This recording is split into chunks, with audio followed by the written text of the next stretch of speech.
Bienvenidos y bienvenidas a la segunda sesión de esta tercera sesión del simposio sobre barroco y modernidad.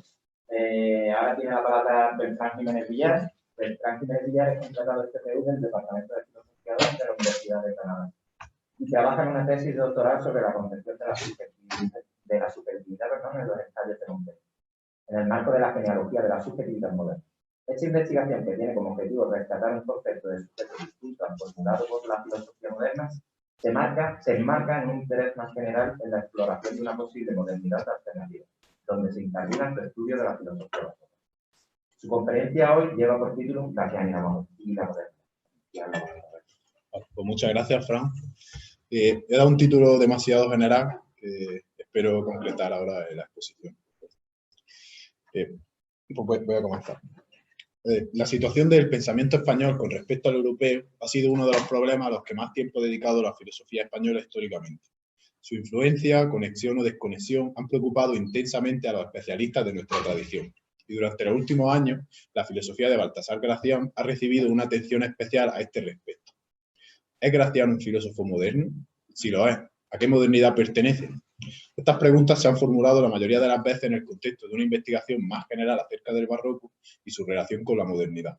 En el presente trabajo se abordará exclusivamente la cuestión de la modernidad de la filosofía del autor del Crítico. En la literatura especializada se encuentra una primera línea interpretativa que selecciona elementos o características de la modernidad y rastrea su presencia en la filosofía graciana. Y a este respecto, como es de esperar, el veredicto no es unánime. Desde esta perspectiva, hay quienes defienden una lectura moderna o preparadora de la modernidad de Gracián. Hidalgo Serna afirma que en la actividad del ingenio se trasluce ya una primera interpretación científica de la realidad, al tener esta un carácter relacional e inmanente.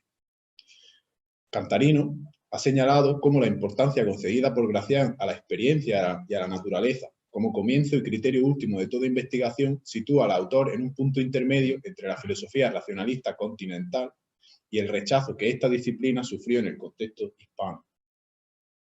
Por otro lado, también hay autores que han destacado importantes elementos antimodernos en la filosofía del jesuita.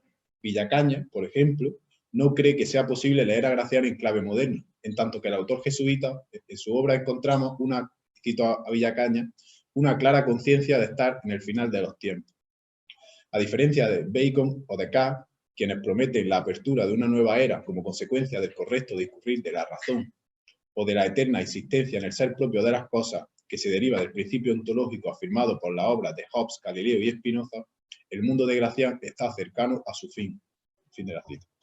En otra línea, Escribano ha señalado cómo en el Criticón se produce una deconstrucción avant la lettre de conceptos fundamentales de la modernidad filosófica, y en consecuencia propone una lectura del pensamiento de Gracián como la de una filosofía que se adelanta a los planteamientos postmodernos que subrayan los límites de la tradición moderna. Desde otras coordenadas se ha propuesto una lectura que, a la par que subraya las características modernas propias de la filosofía de Gracián, como es de esperar dado su contexto histórico e intelectual, incide en elementos estructurales de esta que instauran una tensión irresoluble con el paradigma moderno clásico. Esta es la tesis que vehicula nuestro proyecto. A mi juicio, la ventaja de esta última es que permite la relectura de nuestra propia tradición en una clave pluralista y abierta. A pesar de que la construcción del canon filosófico occidental haya operado según una lógica progresiva y acumulativa, dejando fuera de sus corpus propuestas que no encajaban con este espíritu, en la actualidad podemos reabrir esta historia, señalar sus alteridades y quizás redescubrirla al leerla bajo una nueva luz. Así, Cerezo ha hablado de otra modernidad que no se identifica con el racionalismo y que va de Vico a Croce y Calogero, de Vives a Gracián, menos identificada con la matemática y más cercana a la dialéctica y a la retórica. Esta corriente de pensamiento recoge los frutos más excelentes del pensamiento renacentista y el nacimiento y perfeccionamiento de los géneros propios de la modernidad, como son el ensayo y la novela. En el despuntar de los dos géneros se observa la imposibilidad de reducir el mundo en términos objetivos y la aventura de una subjetividad que se ve obligada a experimentarlo desde su propia individualidad.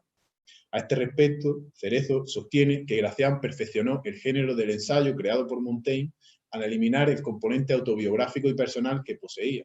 A partir de entonces se trataba de discurrir a lo libre, de acuerdo con la agudeza libre, como un puro experimento en el que lo universal solo se trasluce a través de lo particular. En esta misma línea se han manifestado los investigadores de nuestro proyecto.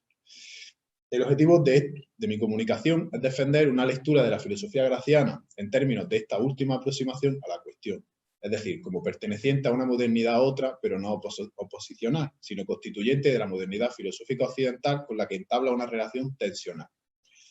Para ello, ofreceré una contrastación de la conceptualización que Heidegger realiza de la modernidad como época de imagen del mundo, en la que el sujeto se convierte en subjectum y la realidad en representación para éste, con el mundo que se atipa en la obra del autor aragonés.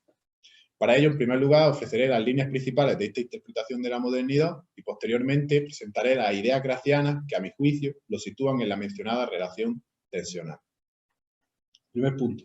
La modernidad como representación del subyecto.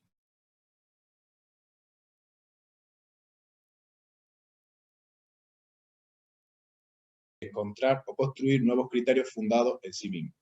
Esta operación solo es practicable si éste se convierte en garante de la certeza y, por tanto, puede usar su libertad para librarse de la revelada. De esta forma, la aportación de Descartes a la historia de la metafísica consiste en proporcionar la fundamentación de la libertad como autodeterminación con certeza de sí mismo que permitiera tal liberación. En consecuencia, el cogito ergo sum, al afirmar que el ego está indudablemente presente al mismo tiempo que su pensar, permite que el fundamento de esta libertad se dé como autocerteza. A su vez, esta transformación de la verdad en certeza está posibilitada por un proceso doble: el otorgamiento al ser humano del título de subjectum y la conversión del mundo en imagen. El ser humano se convierte en subjectum al constituirse en el ente sobre el que se fundamenta todo ente en lo tocante a su modo de ser y de verdad. Y las consecuencias que de ello se derivan para la nueva comprensión de lo ente son graves. Todo ego cogito es ego me cogitare, dice Heidegger. Es decir, en todo yo pienso, el yo pensante está incluido esencialmente. Es aquello ante lo cual es puesto lo pensado. En el cogito, quien piensa se piensa a sí mismo de antemano en el pensamiento. Y por tanto, el pensamiento de las cosas, su conciencia, es en primer lugar autoconciencia. Para este pensamiento, el sí mismo es el fundamento del pensar mismo, es su fundamento subyacente y por esta razón, este se comprende como subyecto. Pero con más propiedad, por cogito o cogitade, apunta Heidegger, Descartes entiende el remitir a sí, en el sentido de poner ante sí, de representar. De esta manera, el autor alemán sostiene que lo propio del cogito es el llevar a sí algo, y por lo tanto, que en Descartes, pensar ha de ser interpretado como representar. Pero en la medida en que la verdad se ha transformado en certeza del subyecto, representar ha de leerse como traer ante sí lo que está delante, en tanto que algo situado frente a nosotros, referirlo al que representa y obligarlo a retornar así como ámbito que le impone las normas. Cita de Heidegger. El cogitare es un remitir así de lo representable. De esta forma, lo representable está remitido como disponible a quien representa, y en consecuencia, el pensamiento que se comprende como representación no admite nada como verdadero que no esté comprobado ante él mismo. Cito a Heidegger. La esencia del representar ha trasladado su peso al remitirse de lo representado, en lo cual el hombre que representa decide por adelantado y desde sí qué puede y qué debe valer como sentado y constante. ¿Cómo se hace con este carácter normativo? De acuerdo con la lectura heideggeriana, la esencia de la representación impone una triple determinación: a la esencia del hombre, a la esencia del ser y a la esencia de la verdad. En cuanto al primer caso, de su aseguramiento en el cogito me cogitare, es decir, de su inclusión necesaria en todo pensamiento en el marco del representar, se deriva una comprensión de su ser como uno de los polos de la representación. El yo soy no se infiere del yo represento, sino que el yo represento es por esencia lo que soy, y solo a través de él puedo decir yo. Pero además esta presuposición necesaria que implica su aseguramiento en el representar pasa a ser la medida para el ser de los representados. La proposición cogito ergo sum provee una seguridad que determina todo saber. Solo puede otorgarse a partir de entonces el asentimiento a aquello de lo que se tenga la misma seguridad. Y dicha seguridad será proporcionada exclusivamente por la macesis. A partir de este modo, a partir de este momento, solo será verdadero lo fundado por y accesible mediante ella. Por esta razón, sostiene Heidegger, la física moderna no solo es matemática porque aplique esta última de un modo determinado, sino porque de un modo más esencial y profundo ya es matemática por adelantado. Así las cosas, la representatividad se convierte en la esencia del ser, la verdad se transforma en certeza y el ser humano se convierte en el fundamento que decide de antemano sobre lo real. Cito a Heidegger. Ser es la representatividad puesta en seguro en el representar calculante, por medio del cual se asegura el hombre el proceder en medio del ente, la investigación del mismo, su conquista, dominio y puesta a disposición, de manera que él puede ser amo de su propio aseguramiento. Fin de la cita. El cálculo le permite al polo representador estar seguro por adelantado de su certeza y operar así una objetivación del ser. Se dispone todo ante sí de manera que el ser humano puede estar seguro de lo ente.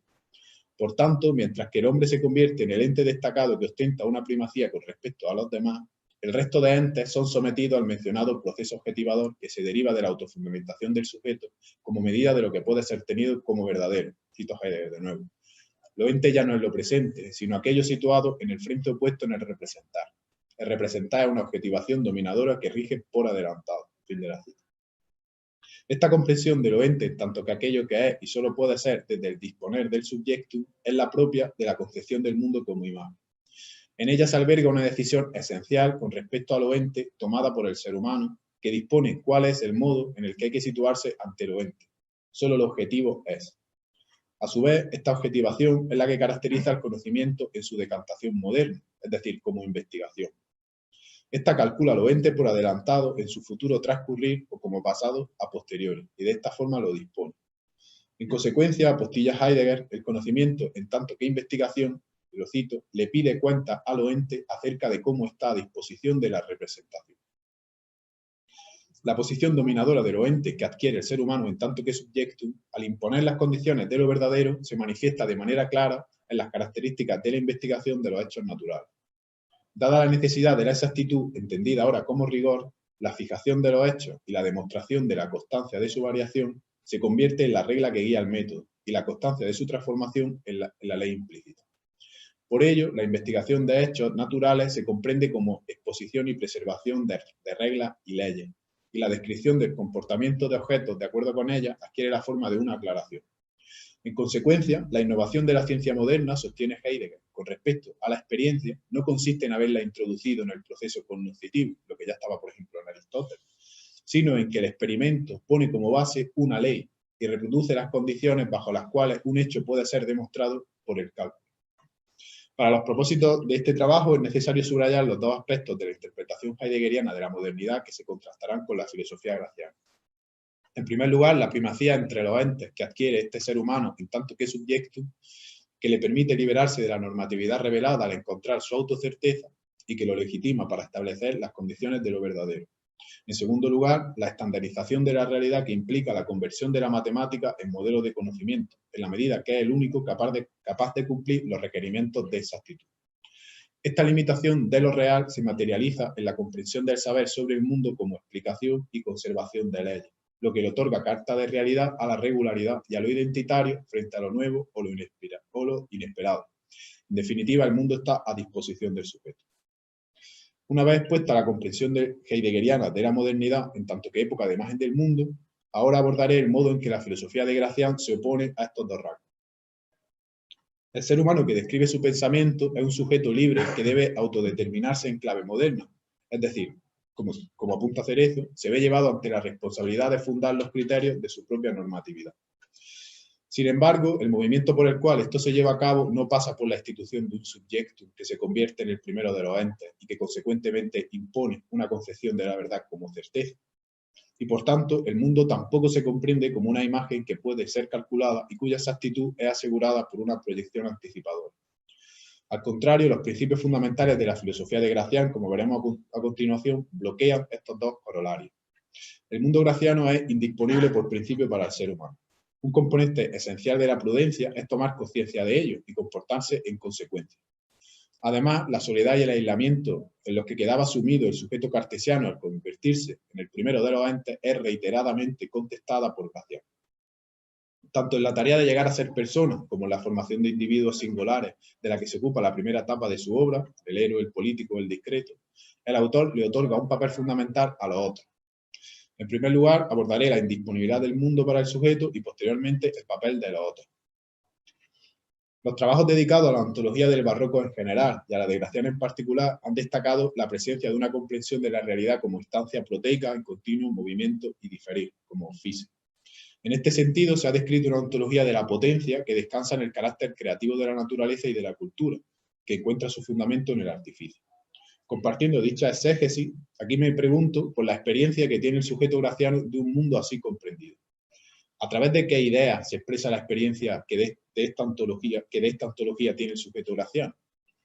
El concepto que define el modo en el que el ser humano ha de vérsela con esta realidad en continuo proceso de cambio y creación es, a mi juicio, el de ocasión. Como ha puesto de manifiesto Ayala, en la literatura especializada ha sido habitual asociar la importancia de la ocasión en la obra de Gracián al casuismo jesuítico. Esta tesis se apoyaría en el hecho de que el autor fue profesor de teología moral, materia que se ocupaba de esta cuestión de acuerdo con el programa de estudios de la compañía. La casuística, disciplina que vivió un enorme desarrollo tras el Concilio de Trento, se ocupaba de discernir la aplicación de las reglas morales objetivas en los casos particulares. Fue una de las razones que motivaron las críticas de Pascal y los jansenistas a los jesuitas, pues presuponía que la libertad de conciencia era anterior a la ley y que ante situaciones inciertas podía adoptarse un curso de acción siempre que se demostrara su probabilidad y se adujeran además a su favor dos opiniones de personas autorizadas. No obstante, de aquí no se derivaba la necesidad de formar el juicio, sostiene Ayala, sino más bien un extenso cálculo de probabilidades. Cito al autor: la decisión del sujeto es mínima. La causa que la conciencia debe resolver es un litigio entre interpretaciones. Fin de la cita. En cambio, en Gracián esta idea describe la primacía que todo proceder, la idea de ocasión, la primacía que todo proceder debe concederle a la realidad, sea cual sea la intención o el proyecto que se proponga, dado su carácter proteico. En este mismo sentido, Clement Josset y Elena Cantarino han señalado que el sentido de ocasión en Gracián se acerca más al significado de concepto griego kairos, o acontecimiento, entendido como momento oportuno al que hay que atenerse ante la forma fugaz que adquiere la nueva experiencia de la realidad. La consecuencia que de ello se deriva es la imposibilidad de todo cálculo en la virtud de la prudencia. Con independencia de la matización que tiene lugar en la obra desde la formación de varones eminentes a la constitución de la persona, la conciencia del carácter subordinado del sujeto con respecto al movimiento de lo real se mantiene en todos los textos. El autor concede un valor central a este concepto en el aforismo 288 del oráculo manual que cito: vivir a la ocasión, el gobernar, el discurrir, todo ha de ser al caso, querer cuando se puede, que la sazón y el tiempo a nadie aguardan. No vaya por generalidades en el vivir, si ya no fuere en el favor de la virtud, ni intime leyes precisas al querer, que habrá de beber mañana del agua que desprecia ahora. Y subrayaría la última frase. Dice Gracián: hay algunos tan paradójicamente impertinentes que pretenden que todas las circunstancias del acierto se ajusten a su manía, y no al contrario. Mas el sabio sabe que el norte de la prudencia consiste en portarse a la ocasión. Fin de la cita. Gracián hace hincapié en el error en el que incurre quien crea que el éxito de una acción depende de quien la pretenda. Coherentemente, en el héroe, concebido como brújula de marear a la excelencia para la formación de un varón gigante, un varón máximo de inmortales hechos, a pesar de que el concepto de ocasión no aparece explícitamente, encontramos múltiples referencias a esta forma de proceder.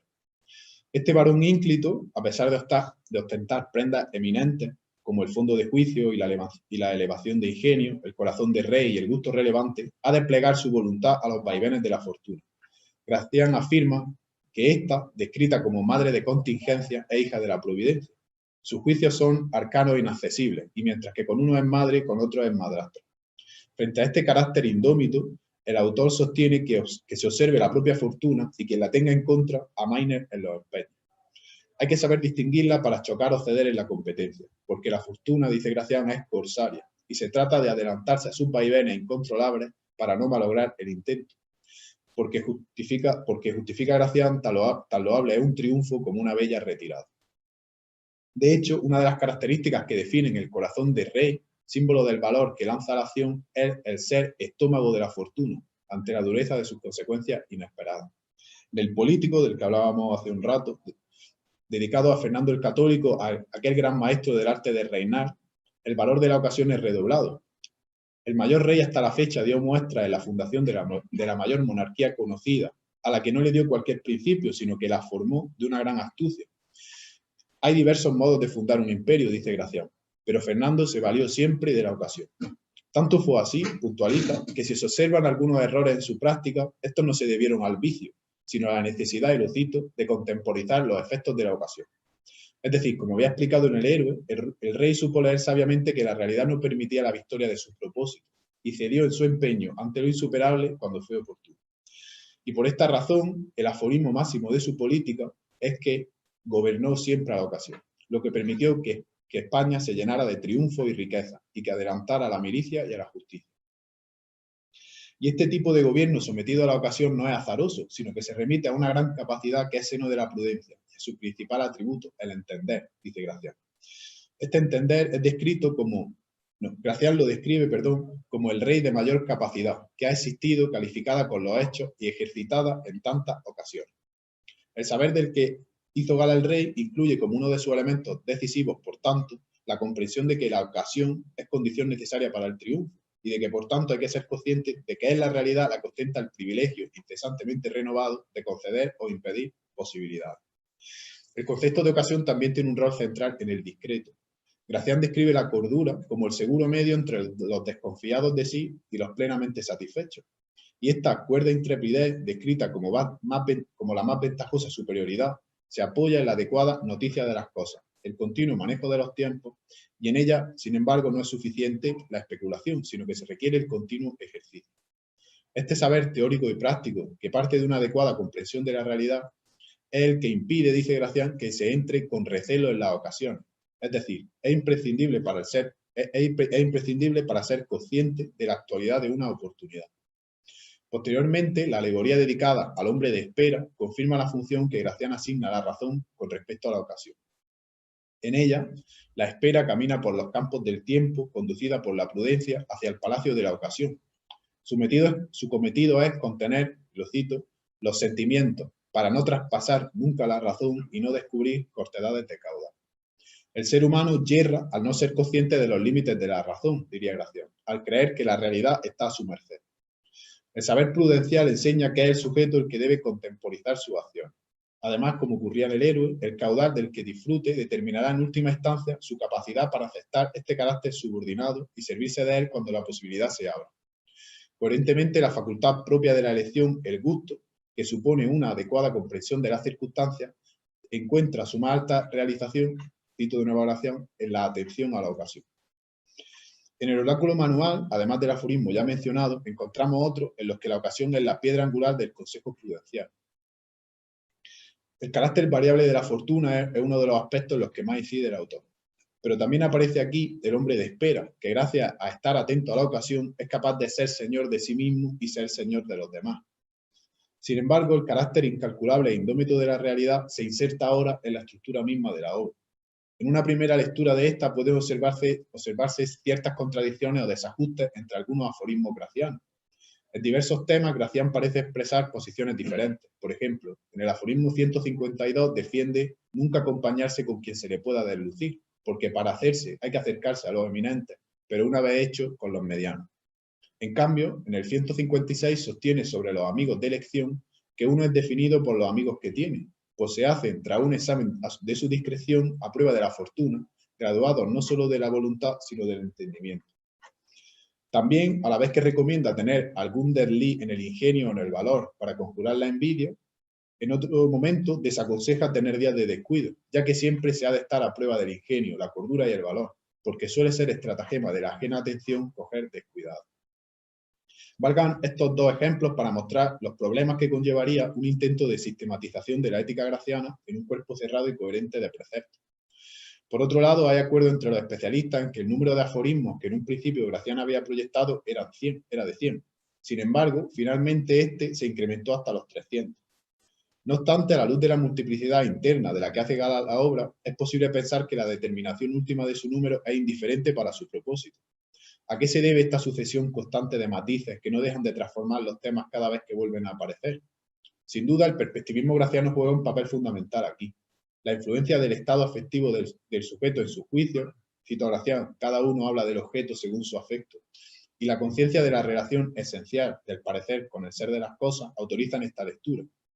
No hay que olvidar tampoco que esta diferencia está producida por la cosa misma, pues dice Gracián, todas tienen haz y en vez, lo que nos reenvía a la ontología del poder graciana que da pie a una comprensión proteica de lo real. No obstante, de todos estos elementos, lo que se deriva es la necesidad de que la prudencia tenga en cuenta la imposibilidad de objetivar la realidad y, por tanto, preverla, es decir, la necesidad de que se viva a la ocasión en su perpetuo diferente. Por esta razón, el número de aforismos adecuado para este proyecto es potencialmente infinito, pues el ser humano en el camino de la realización de su ideal trascendente ha de habérselas con una realidad que además de impedírselo, no cesa de presentarse bajo una luz de un devenir constante. Ahora, el siguiente punto lleva por título el concepto como comprensión de una realidad que se cede a sí misma. La actitud de cautela que Gracián recomienda ante la ocasión quizá pueda entenderse como la contrapartida de las consecuencias que se derivan del concepto.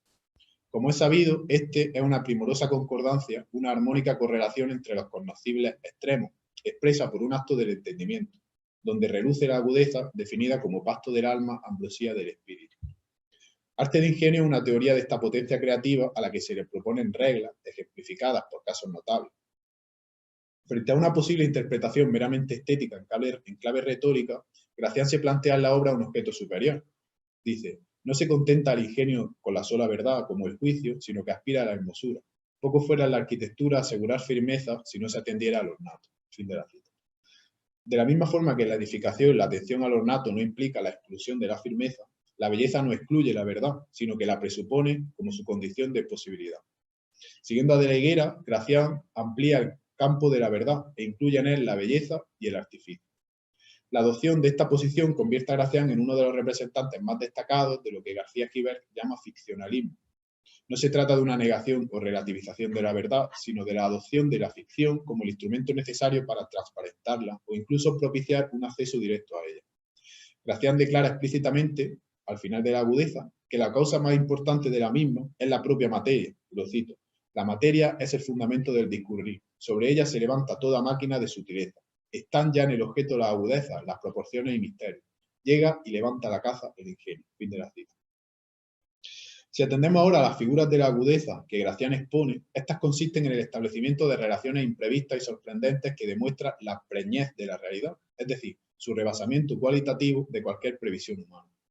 Por ejemplo, los conceptos de correspondencia expresan una correlación, dice Gracián, cuanto más recóndita, más ingeniosa, o con más claridad, de los conceptos por encarecimiento, dice Gracián, que consiste su artificio en un encarecimiento ingenioso debido a la ocasión, porque en la extraordinaria ha de ser el pensar extraordinario. Su valor radica en que poco es discurrir lo posible si no se trasciende a lo imposible. Por tanto, es evidente que los conceptos no tienen como fin la reducción lógica con fines cognoscitivos de la realidad, sino mostrar el profundo movimiento de ésta, que no cesa de desmentir la capacidad humana para predecir. Esta idea se hace explícita en el estudio de las agudezas paradojas, a las que directamente llama monstruos de la verdad, porque con ellas el ingenio funda soberanía al acreditar probabilidad tan ardua como extravagante. También es patente en los conceptos sentenciosos, máxima operación de la racionalidad, porque, cito, concurren en ellos la perspicacia de la inteligencia y el acierto de la sindéresis, cuya verdad no puede ser sino un desengaño prudente, sublime y recóndito. En este sentido hay que entender la preferencia de Gracián por la agudeza libre frente a la agudeza ajustada a un discurso o encadenada a una traza. Dice Gracián, un ingenio anómalo siempre fue mayor, porque se deja llevar del ímpetu en el discurrir y de la valentía en el sutilizar. El atarse a la prolijidad de un discurso y a la dependencia de una traza le embaraza y le limita. El ingenio funda soberanía no al representar exhaustivamente la realidad según un sistema de reglas cerrado. Al contrario, da muestras de aumentar su potencial al descubrir o inventar, mediante sus invenciones artificiosas, que lo real es cualitativamente superior de lo que daba por sentado. El ingenio progresa impidiendo, por tanto, cualquier proyección previa y estando abierto a la creación de nuevas formas de comprensión de la realidad que dan forma al mundo. Paso al segundo apartado, que lleva por título El papel de los otros. Una vez analizado el carácter indómito de la realidad, ahora discuto la supuesta primacía del sujeto como ente privilegiado. En Gracián no hay instancia trascendental que convierta al sujeto en subyecto, porque éste se encuentra de entrada arrojado al mundo y los problemas que se le plantean son ante todo existenciales, como el desengaño. Sin embargo, a pesar de que el autor ha sido leído a veces como el defensor de una moral estrategia y utilitaria que reduce a todo ser a un medio para la consecución del éxito, lo cierto es que le concede un papel fundamental a los otros sujetos. No solo el mundo no puede ser objetivado, sino que el resto de seres humanos tienen un papel constitutivo en la formación de la persona e incluso en la formación de los varones eminentes. En el aforismo 298 del oráculo, Gracián afirma: tres cosas hacen un prodigio y son el don máximo de la suma liberalidad: ingenio fecundo, juicio profundo y gusto relevante cocundo.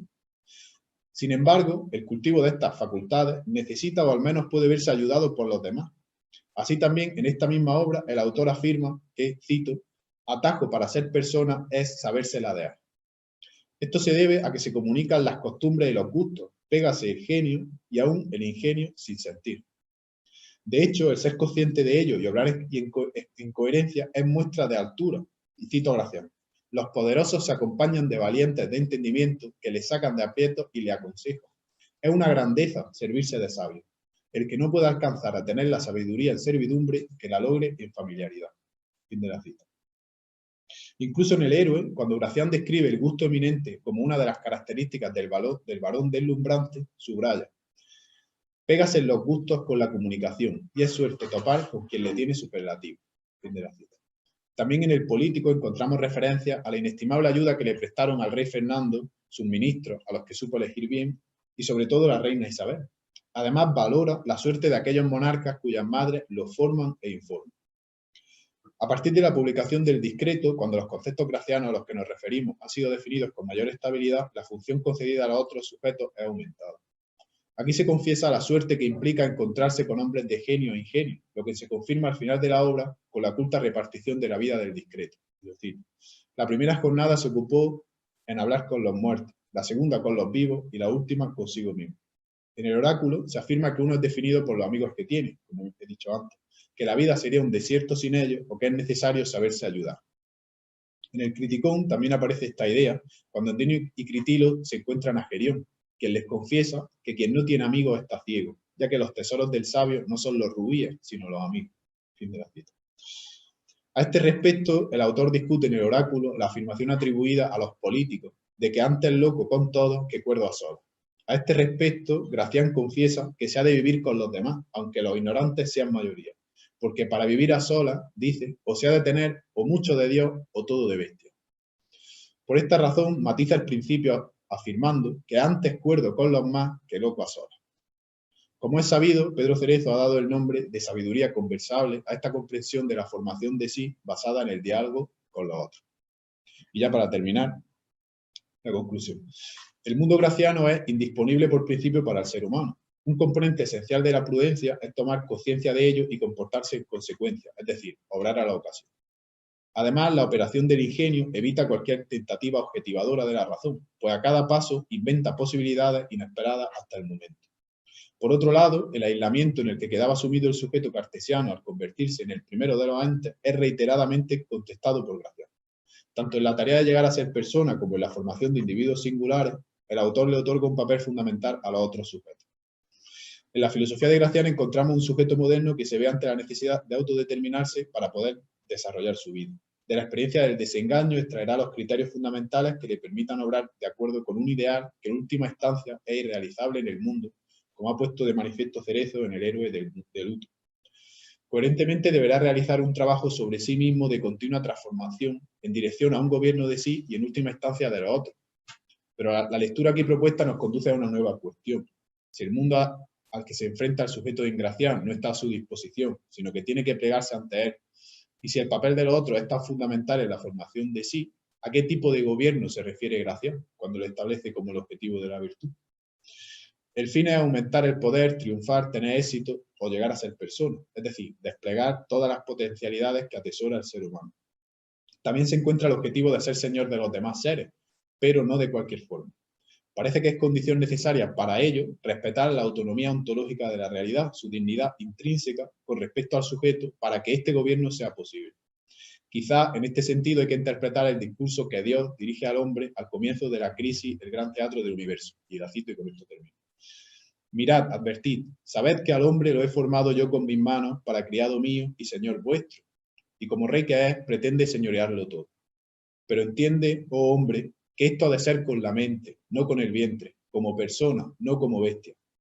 Todo lo has de ocupar con el conocimiento tuyo y reconocimiento mío, esto es, reconociendo en todas las maravillas creadas, las perfecciones divinas y pasando de la criatura al creador. Fin de la cita.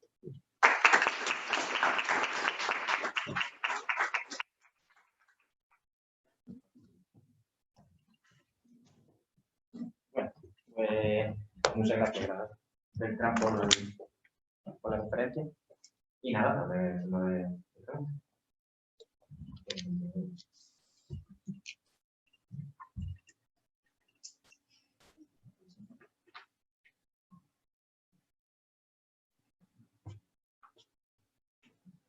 Muchas gracias, Bertrand, de alguna manera se vamos habituando esa relación problemática, ¿no? Esa lectura, ¿no? De la modernidad clásica y esa otra lectura. Yo quería hacerte una pregunta muy concreta, ¿no? Has hablado al principio de Heidegger, ¿verdad? De la lectura que hace Heidegger de la modernidad como forma de imagen. Y la pregunta es sobre el tema de la representación. ¿Hay en García alguna superación o hay un concepto mínimo de la representación? ¿O cómo puede ir? Por esa otra lectura, ¿no? Hay un texto clásico de Levinas que se llama La ruina de la representación. Después de que habla de ahí, hablando ahí de la tecnología, de Husserl, y la lectura que hace ahí de Husserl, que la tecnología supone de hecho ya de la representación, la experiencia es directa, ¿no? No está mediada mediante una representación. Y yo creo que eso de alguna manera puede estar en García, cuando hablo del concepto, ¿verdad? El concepto como aquello que estoy, ¿no? Estoy casi una manera de hablar de la representación. En un sentido, entonces me parece que si hay posibilidad ahí, ¿no? La directa de esa forma de superar la representación, de clave para entender esa relación entre la moralidad y la Vale. Pues sí, pues muchas gracias por tu pregunta, Agustín. Y sí, yo también lo creo. Me parece que la clave de la interpretación heideggeriana es esta proyección anticipadora que el sujeto lanza sobre lo real y que es la que luego permite la representación analítica, que es la que objetiva el ente. Pero en Gracián no está esto. Siguiendo, por ejemplo, la lectura de Walter Benjamin de la importancia del símbolo, de la alegoría, perdón, que trabajó, el trabajo que presentó Javier de la Higuera, por ejemplo, en el anterior seminario, pues esto se veía claramente, ¿no? Como la agudeza no da pie en ninguno de los casos a una representación analítica, sino a una imagen alegórica que no puede ser clausurada en ningún momento y que incesantemente no deja de crear nuevos significados. Así que, muchas gracias.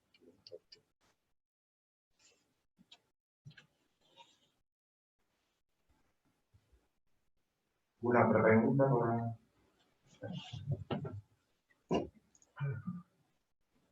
Sí, una pregunta y un comentario crítico sobre el trabajo.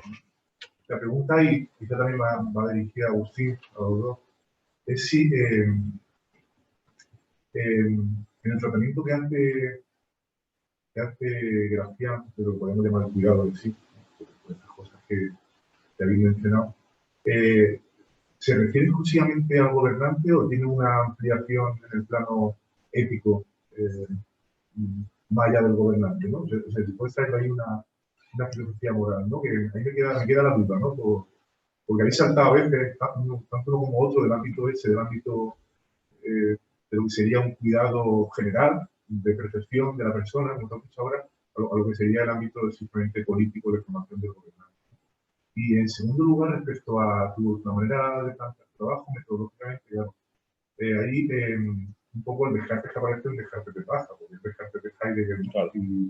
y bueno, ya lo que dice él, que la manera que tiene de concebir la materia y demás es algo que hay que matizar mucho, pero aquí quizás habría que medir a Gracián con otro Descartes, que es el Descartes de la moral provisional y de toda la correspondencia vinculada a la lectura de los estoicos, a la lectura de Séneca, ¿no? Y ahí a lo mejor esa contraposición se viene un poco abajo, ¿no? Y habría que matizar mejor esta manera de concebir una modernidad distinta, ¿no? Pero si te agarras a la lectura que hace Heidegger, pues es más fácil, ¿no? Como un elemento de profundización quizá, ¿no? Sí, sí. Sí, la segunda el comentario crítico tienes toda la razón y no hay solo incluso la moral provisional, también hay trabajos que niegan desde el punto de vista metafísico esta interpretación de Descartes, claro, o Joan Lluís Gina o Campbell Ness, ahora hay trabajos recientes que niegan que estos excesos de racionalismo, podemos decir, realmente se encuentran en Descartes. Como dice Heidegger, el resto de racionalistas no extienden más esta concepción, ya estaba todo en Heidegger. Es verdad que eso sería posible y necesario hacer. Y en cuanto al cuidado de sí, si es solo de varones eminentes o no, parece que hay un consenso entre los especialistas de Gracián, según el cual hay una transformación en su obra, que viene sobre todo a partir del Criticum, cuando se deja de lado o se transforma en todo caso esta constitución de varones excelsos como el político, el héroe o el discreto, y comienza a atisbarse el proyecto de ser persona. Y entonces este proyecto de ser persona, donde aparece el desengaño, solo es posible a partir del cuidado de sí, basado en el conocimiento de sí, como tú has trabajado también. Así que sí, yo creo que es eso. Antonio. Gracias. Una vez más, voy a aportar una reflexión al hilo de lo que has planteado. Vamos a ver. Ha hecho ese contraste entre la visión de la modernidad, como acaba de decir Oscar, tomando como referencia tan frecuente a Descartes por el nombre. Y a su vez, bueno, pues estaba la cuestión que nos ha traído de qué sentido es lo moderno Gracián, desde su concepción barroca del mundo, de la persona, en fin, sus planteamientos éticos, el centro de gravedad en la prudencia, etc. Por mi parte, creo que una conclusión a la que también me anima tu intervención es que, vamos a ver, el análisis hegeliano, claro que es relevante. Ya he mirado muchas cuestiones de la modernidad, pero no hay que erigirlo en canónico. Es decir, tendemos siempre a hacer o a movernos con unas concepciones de la historia, en términos políticos, en términos de desarrollo de ideas, muy lineales y muy rígidas y además unilaterales en el sentido de que esta es la historia. No, es que hay historias que se van entreverando. Y en ese sentido, claro, si la concepción de la modernidad es la que tomamos de Heidegger como canónica, nos sobra hablar de barroco y modernidad. ¿No? Entonces, la cuestión es mucho más fluida y mucho más plural, ¿no? Entonces, creo que hay que, y lo mismo respecto al barroco. Es decir, si el barroco solo es el barroco peninsular de la Contrarreforma, eurocéntrico y monárquico, no sabemos qué hacer con el barroco americano. ¿No? Entonces, yo creo que tenemos que flexibilizar nuestras categorías históricas no para relativizar cualquier cosa de manera que no podamos hablar de nada. No es decir, que el barroco pues es el barroco, pero pluralizar nuestra concepción del barroco, pluralizar nuestra concepción de la modernidad, si no, nos quedamos atrapados en determinadas visiones ortodoxas que luego el tiempo se encarga de desmontar, porque nos va mostrando, incluso a medida que se van planteando nuevas situaciones, que esas construcciones históricas, pues no son suficientes para dar cuenta de la complejidad de la realidad. Entonces, yo creo que es interesante, pues sí, claro, Gracián, claro que aporta otra visión de una modernidad en ciernes que se estaba gestando. Bueno, es que si tú estás trabajando muy bien sobre Montaigne, de determinados parámetros, ¿dónde está? Alguien puede decir, bueno, Montaigne no es tan diferente de Descartes u otros sistemáticos, etcétera. Bueno, pero es que el género ensayo, etcétera, como las novelas, literatura, pues son productos de la modernidad, pero una modernidad que es muy plural, ¿no? Y en ese sentido, pues claro que haces muy bien en subrayar, pero que aporta esa modernidad plural, que además estaba gestándose, pues un personaje y un pensamiento como el de Muchas gracias. Gracias a ti, Santiago. Sí, tienes razón. Yo creo que la virtud esta hipótesis con la que estamos trabajando no solo es que nos permita plantear o estudiar una modernidad, otra, sino también volver a leer esa supuesta modernidad canónica. Y quizá descubrir, por ejemplo, lo que comentaba antes con Óscar, ¿no? Quizá Descartes no es tan racionalista como parece. Y, por ejemplo, la relectura de Montaigne, al que citaba, que siempre se ha colocado como un mero precedente de Descartes, al que la filosofía cartesiana supera, pues quizá ahora es el momento de ver cuántos rasgos de Montaigne quedan en la filosofía cartesiana, que son muchos. Así que muchísimas gracias por tu intervención y estoy totalmente de acuerdo. Sí, al cabo del tiempo, en la crisis de la modernidad, a lo mejor valoramos más a Montaigne. Claro. Puede ser. Por ahí.